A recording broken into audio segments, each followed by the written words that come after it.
Hej. Jeg har rigtig meget lyst til lige at sætte lidt ord på nogle sætninger, som jeg hører igen og igen og igen. Og det er faktisk fra folk i alle aldre, og som er en meget selvudslættende måde at være med sig selv på, og som dræner, og som dykker direkte ned i skyld og skam. Og det har jeg rigtig meget lyst til at sætte ord på, fordi det er tillært adfærd, det er noget, der er hentet ind udefra, det er noget, som kulturelt set ligger som et stort, fedt, mørkegrødt vattæppe hen over os som menneskehed. Og jeg synes, det er ærgerligt, at der er så mange mennesker, der går rundt og simpelthen har modstand på dele af sig selv, har modstand på at tage vare på sig selv. Og det kommer sig af, at mange mennesker, når de går igennem en svær periode, eller som mærker frygt eller angst, eller noget andet, som giver en følelsen af, at man ikke er helt sig selv, eller at det kører bare ikke på skinner, eller det går bare ikke ligesom det plejer at gøre, eller der er noget her, som virkelig giver mig tankemylder, eller stress, eller det kan være alle mulige forskellige ting. Men det, som jeg hører igen og igen og igen folk sige, det er, jeg skal tage mig sammen. Jeg skal også bare tage mig sammen. Jeg kan ikke sidde her og pille mig selv i navlen. Jeg kan heller ikke komme videre. Jeg har ikke fået det bedre. Der er ikke nogen, der kan hjælpe mig. Der er så mange af de sætninger, som er decideret selvudslættende for at vokse og gro og vækste i både følelser, i tanker, i bevidsthed og også rent åndeligt.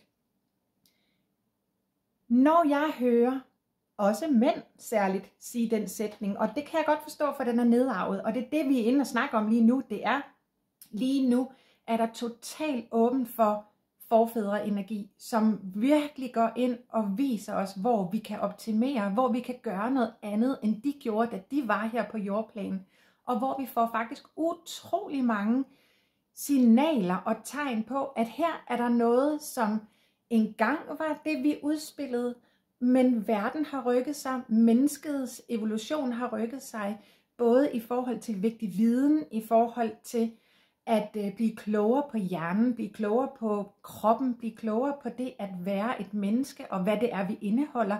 Vi er blevet klogere på, hvilke grundfølelser har vi med alle sammen, og deri ligger skyld, skam og frygt også. Og det gør glæde i øvrigt også. Så det her med, når vi er i en periode, hvor vi føler, at vi er ramt på noget, og det er vi måske også helt reelt ramt på noget gammel frygt, noget gammel traumatisk, noget et eller andet, der gør, at vi har det svært, så i stedet for at afvise dele af os selv ved at sige, jeg skal også bare tage mig sammen, eller det skal arbejdes væk, hvilket mange mænd jo har lært, at det skal arbejdes væk, det kan ikke nytte noget, sket er sket, vi må videre. Lad være med at være sådan et tøse-pigebarn, lad være med at være så fornærmet, og lad være med at være hysterisk, lad være med at være det kan ikke nytte noget. Alle de der sætninger, som rigtig mange mennesker er vokset op med, det var i en anden tid. Så jeg kan godt forstå, at de ligger som en arv fra vores forfædre, men det er en ny tid, vi er i. Og vi er også i en tid, hvor det er helt okay at kigge på alle følelser. Det er ikke det samme, som vi skal tro på dem, men når de er der, hvis angsten buller dig ud af, hvis stress har slået dig benene væk under dig, hvis du har tankemylder, din krop prøver at fortælle dig noget, som er vigtigt. Så det, jeg har rigtig meget lyst til at sige, det er, som jeg har skrevet her i min journal, hvilke forventninger til mig har jeg adopteret fra andre og gjort til mine? Og er de gode for mig? Fordi det er også på det kollektive plan, at vi har lært, at vi skal lade være med at skæve os, vi skal lade være med ditten, datten og dutten, og tage afstand fra det, som der egentlig er oppe i kroppen og vende for at blive bevidstgjort.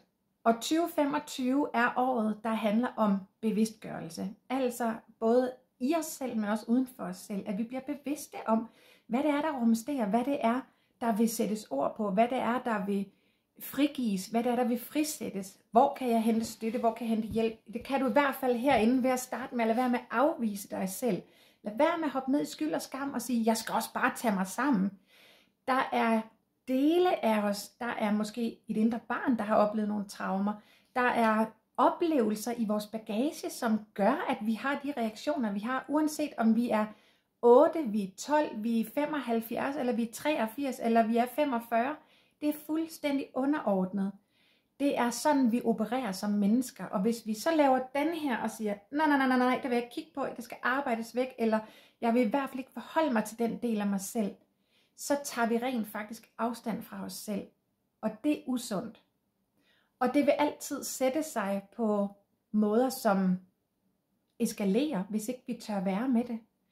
Og det kan eskalere både på tankeplan, på følelsesmæssig plan, men også på det fysiske plan, hvor det sætter sig som sygdom til sidst.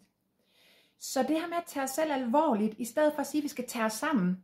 Vi kan godt tage os selv alvorligt, uden at sidde kun og pille rundt i traumerne. Det er ikke det, det handler om. Men det handler om at snakke med sig selv og sige, hvad er det, det vil mig? Og hvis ikke jeg kan håndtere det selv, hvor kan jeg så hente støtte? Er det hos en psykolog? Er det hos en alternativ behandler? Er det hos en lægen? Hvor er det, jeg kan henvende mig, hvis jeg har brug for at gå i dybden med noget, som tydeligvis vil op og kigges på, så det kan transformeres og give slip, for det er ikke meningen, vi skal bære rundt på det. Så lad nu være med at blive ved med at sige til dig selv, du skal tage dig sammen, fordi hver gang du gør det, så står du faktisk, du kunne lige så godt tage en kødhammer og slå dig selv oven i hovedet med, au, det her, jeg er ikke god nok, jeg er ikke noget værd, jeg er alt muligt, som vi rører ned i. Og det skal vi stoppe med. Det er ikke okay. Alle sider af os selv er okay. Alle følelser er okay. Også dem, vi har lært fra tidligere generationer, at det kan ikke nytte noget. Og vi skal ikke hænge vores vasketøj til offentlig skue. Og vi skal ikke ditten, datten, dutten. Det er altså en del af vores evolution, at vi tør at være med den del af udviklingen også, at vi tør at være med det, der foregår på indersiden, og ikke kun, hvad der foregår på ydersiden. Din have og din græsplæne og dit hus og din bil kan være nok så fin. Dit tøj kan være nok så flot, og dit hår kan være helt perfekt. Du kan se ud lige som du vil på ydersiden, og se nok så poleret ud. Men på indersiden, der er vi altså alle sammen følsomme mennesker, følsomme væsener, som har en masse følelser i spil på daglig basis, og som vi ikke hverken kan eller skal løbe fra eller flygte fra. Og vi skal i hvert fald slet ikke skamme os over dem. Så jeg har brug for lige at sige det en gang til. Lad være med at sige til dig selv, at du bare skal tage dig sammen. Fordi det gør bare, at du dunker dig selv i hovedet og ikke respekterer dig selv. Og du siger faktisk til dig selv hver gang, at du er forkert. For jeg burde være et andet sted, eller burde gøre noget andet. Altså jeg skal bare piske mig selv. Prøv at give dig selv guleroden i stedet for pisken. Og så håber jeg virkelig, at hvis du eller nogen i dit nærvær siger den sætning højt, så prøv lige at stille et spørgsmål og sige, kunne det være bedre og nemmere og federe, lettere for dig at anerkende det, i stedet for at prøve at gøre det forkert. Jeg håber, at du kan bruge mine ord til noget. Det var i hvert fald det Spirit ville igennem med, og så husk, vi har masser af forfædre energi lige nu, der er bare buller derud af, og som rigtig gerne vil hjælpe os med at transformere gamle, stagnerede tænkemåder og bevisninger og